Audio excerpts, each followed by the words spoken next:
विनोद पाटील बोलतायत, थेट जाऊया. म्हणजे चर्चा केली राजकीय त्याच्यामध्ये, तर साहेब बोलले सगळ्यांना की विनोदला द्यायचं होतं, परंतु ठीक आहे. तर मी त्यांना एका शब्दात सांगितलं, मी उमेदवारी आपल्याकडे मागत होतो, तो माझा अधिकार तुम्हीच दिला होता, परंतु तुम्ही निर्णय घेतला, पक्षाचे मालक तुम्ही आहात, तुम्ही जो निर्णय घेतला तुमचा निर्णय तुमचा योग्यच आहे. आणि राहिला माझा प्रश्न, तर मी कालच माझी भूमिका यापूर्वी जाहीर केलेली आहे. मी या निवडणुकीतून माघार घेतलेली आहे. मी संपूर्ण जिल्ह्यामध्ये सगळ्यांशी संपर्क करतो. आज देखील मी संपर्कात असताना मला आज निरोप आला की माननीय मुख्यमंत्री साहेब घरी येत आहेत. तर मी त्यांचं स्वागत केलं, आदर आतिथ्य केलं. आणि जी भारतीय संस्कृती आहे त्या संस्कृतीप्रमाणे मी त्यांचं येताच हात जोडून सांगितलं, साहेब आपण निर्णय घेतला तो मला मान्य आहे, याच्यावर मला चर्चा देखील करायची नाही आहे. अशा पद्धतीने साहेब आज आले आणि आम्हाला सर्वांना भेटून गेले. राजकीय भूमिका काय असेल मग? राजकीय भूमिका मी माझी काल मांडलेली आहे. माझा जिल्हा दौरा सुरू आहे. हा जिल्हा दौरा झाल्यानंतर आम्ही सर्वजण सहकारी बसू आणि लोकसभेमध्ये कोणासोबत जायचा हा निर्णय आम्ही घेऊ.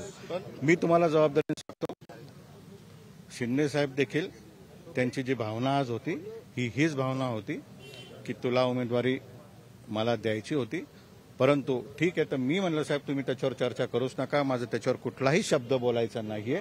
तुम्ही निर्णय घेतलेला आणि तुमचा निर्णय योग्यच आहे असं आम्ही समजून त्या निर्णयावर मला चर्चा करायची. मुख्यमंत्री हे म्हटले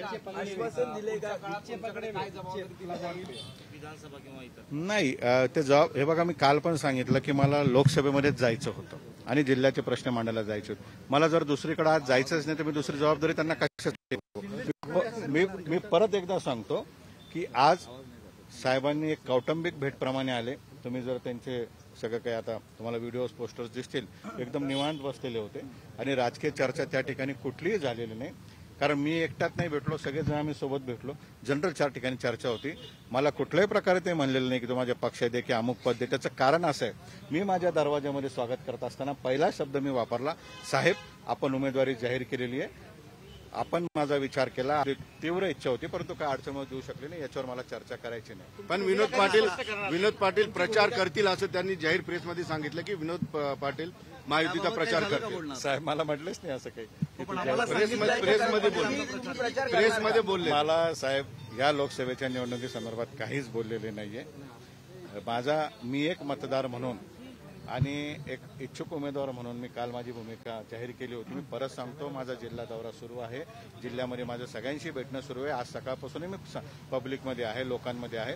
लवकरच मी माझी या लोकसभेची भूमिका जाहीर बोलले तरच मत प्रचार करणार. तुमच्याकडे आले आहेत गेल्या 2 दिवसांपासून, आम्ही तेच सांगतोय की तुम्हाला भेटायला येणार आहेत. हे बघा, ते त्या विषयावर बोलायला आले, तुम्ही असं कसं ठरवू शकता?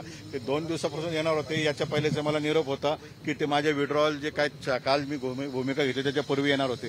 पण मी एक सामान्य कुटुंबातला कार्यकर्ता आहे. कोणी यावं, माझी समजूत काढावी, माझ्या पाठीवर हात ठेवा, मला कुठलं तरी राजकीय आश्वासन द्यावं आणि मग फॉर्म काढील, तर माझ्या लोकांशी बेईमानी झाली असते, माझ्या लोकांशी गद्दारी झाली असते ज्यांनी मला समर्थन दिलं. मी तुम्हाला जबाबदारीने सांगतो, मी विशिष्ट चळवळ करत असताना देखील 18 जातीच्या समाजाने मला पाठिंबा दिला आणि मी जर राजकीय सौदा केला